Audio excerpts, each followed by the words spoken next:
उसने कहा कि मैं नबी का उम्मती हूं, तुम हजरत ईसा के उम्मती हो, तुम्हारा बटुआ अगर वापिस नहीं करता तो अल्लाह की अदालत में तुम्हारा मुकदमा हमारे खिलाफ होता।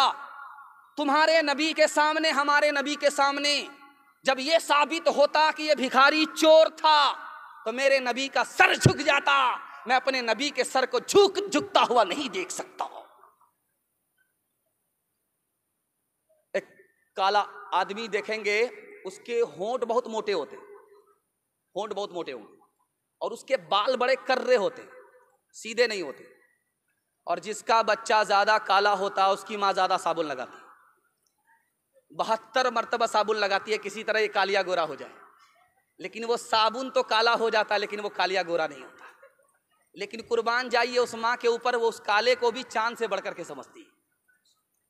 काले सहाबी थे, आईना लेकर के, कंघी लेकर के बाल को सीधा करने लगे कि नबी का जो सर था बीच में मांग थी, दाईं तरफ का बाल दाईं तरफ, बाईं तरफ के बाल बाईं तरफ, बीच में मांग निकालते थे। उन्होंने किताब में पढ़ा था, सुना था, और अब उन्होंने सोचा, नबी के सर को देखा था, उन्होंने सोचा कि हम बीच में मांग निकालते हैं। अब पसीना छूट गया, बाल कर रहे थे, सीधे नहीं हुए, मांग नहीं निकली। बीवी ने कहा कि कौन से काम में पड़े हो, तुम्हारे बाल कर रहे हैं, मांग कभी नहीं निकलेगी। गुस्सा आया, लोहे की सलाख चूल्हे में डाला, जब वो सुर्ख हो गई टोपी हटा करके सर पर रख लिया, ले अब कैसे मांग नहीं निकलती। बाल भी जल गए, खाल भी जल गई, जख्म लग गया। बीवी ने कहा ये कौन सा काम दूसरा कर दिया, जख्म लगा दिया। उस आशिक रसूल का जवाब सुनिए, अल्लाह ऐसा इश्क रसूल से हम सबको अता फरमाए। उस आशिक ने कहा कि जब तक जख्म है तब तक गम है, खुशी इस बात की है कि आज के बाद मेरा सर नबी के सर से मिल गया। आपको चैलेंज करता हूं मैं, अपने बिहार फुलडोबी से आप चलिए पंजाब तक, किसी भी पंजाबी को आप ऐसा नहीं देखेंगे कि दाढ़ी ना हो, पगड़ी ना हो।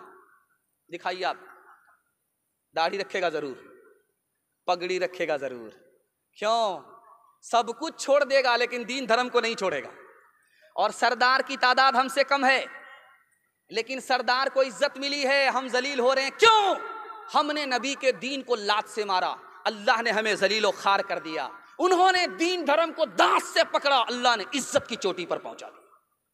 एक खूबसूरत बात याद रखिए, हमेशा हमेशा जिंदगी भर ये आपको काम आए।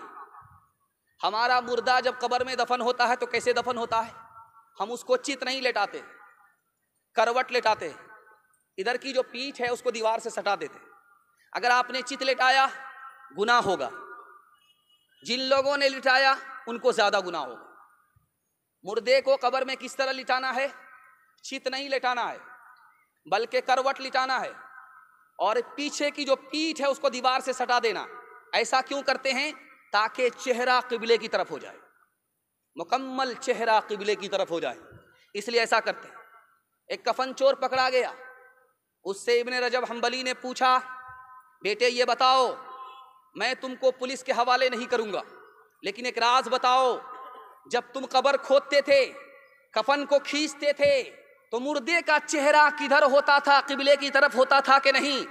तो उसने कहा, मैं कसम खा करके कहता हूं, 100 में सिर्फ 80 मुर्दा, 100 में सिर्फ 10 मुर्दे का चेहरा किबले की तरफ होता था, 100 में सिर्फ 20 मुर्दे का चेहरा किबले की तरफ होता था, 80 मुर्दे का चेहरा किबले की तरफ नहीं होता था। वो आए कि तो गजब हो गया। हर मुसलमान अपने मुर्दे को किबले की तरफ लेटाता है, उसका चेहरा किबले की तरफ कर देता है।